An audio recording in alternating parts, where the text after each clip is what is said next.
Do you have a turkey realtor? This week on The Brian Murray Show. I'm Brian Murray. Welcome to The Brian Murray Show, a real estate show, New Jersey style. One way you can tell whether you have a turkey realtor is by how they manage their client, and how their professional service is reflected. Now, when you say there are no dumb questions, that's not necessarily true. There are questions that reflect poorly on the client. There are also questions that by asking them and by being a yes person as a realtor, you're not servicing the client. For example, if there's a rental property out there that's vacant right now, and you're the realtor and you have a client that wants to rent it for 1 month while your home gets renovated, your realtor that you should call up and say, hey, what are my options, should say Airbnb. Or there's some short-term, fully furnished apartments that are designed to be short-term, fully furnished apartments. A rental property where they're looking for a long-term tenant does not want a 1-month renter. They don't want to reduce the amount of showings because now there's somebody in there. They don't want to potentially have that person be a holdover and never know when they're going to get out. They don't want to rent that apartment for the month of December and come January 1 have to try to find a renter in the middle of winter. So there's a lot of reasons why the answer is no. And a professional realtor is going to tell their client up front, hey, your best options are X, Y, and Z. And even though it sounds like a good idea, and all ideas are good, this is not a direction we're going in. This is just one example to tell whether you have a turkey realtor or you have a professional.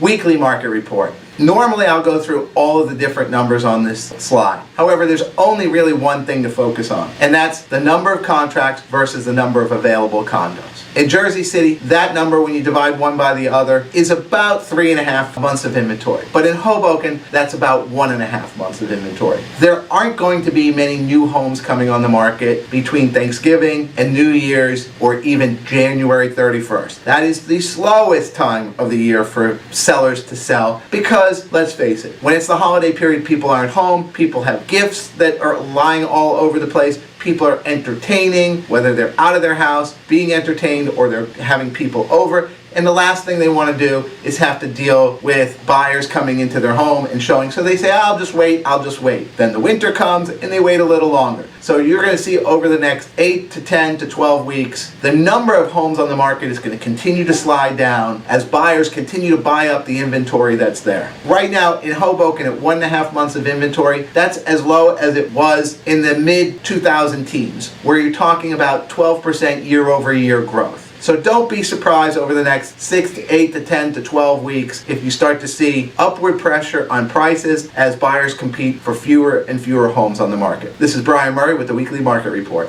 The good, the bad, the ugly, Zillow Edition. Now, everyone in the real estate community has heard by now, and I don't know if you guys out there have, but Zillow has stopped being a home buyer. Do you know why? Because they bought a bunch of homes using their Zestimate and they overpaid for them. And then they thought they could just resell them and make a bunch of money. But guess what? Their Zestimate might have been a little bit off. So they took a giant write-off, their stock price tanked, and I'm going to say that as a realtor, we all just stand here and we dance and we go, I'm still standing. But it's not that. It's not gloating. It's the fact that we're professionals and we understand the local market. AI can do a lot of things well, but right now where AI stands, they can compare apples to apples really well, but an apple to an orange is much more difficult. And an orange to a peach, even more difficult. The cost of a parking space or the value of an outdoor space or a southern exposure or a wider living room or a box layout is something that's not exactly quantifiable. And I think that Zillow is finding out that the hard way. So that's the good, is that who's left standing are professionals. The bad is that I'm not going to disparage a lot of these online tools because they are really actually good to provide you with information.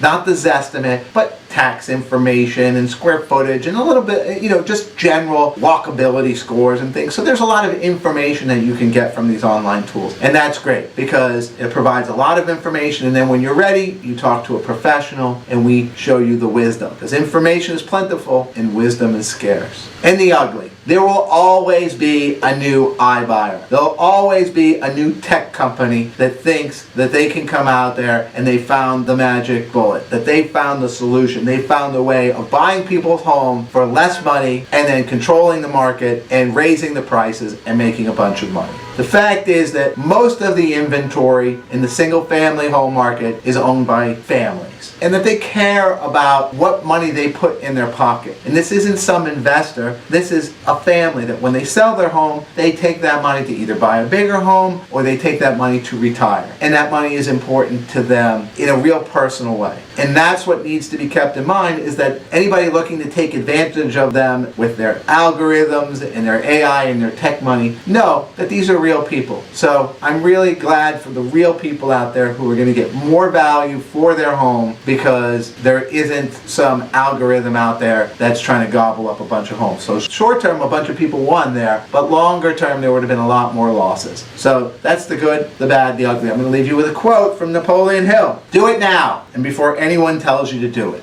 This has been The Brian Murray Show. Thank you so much for watching. As always, all episodes of The Brian Murray Show can be found in the blog section of themurraypropertygroup.com. Please like me. Please share me. Please tell your friends about me on Instagram, on Facebook, on LinkedIn, on YouTube, on themurraypropertygroup.com, under the blog section.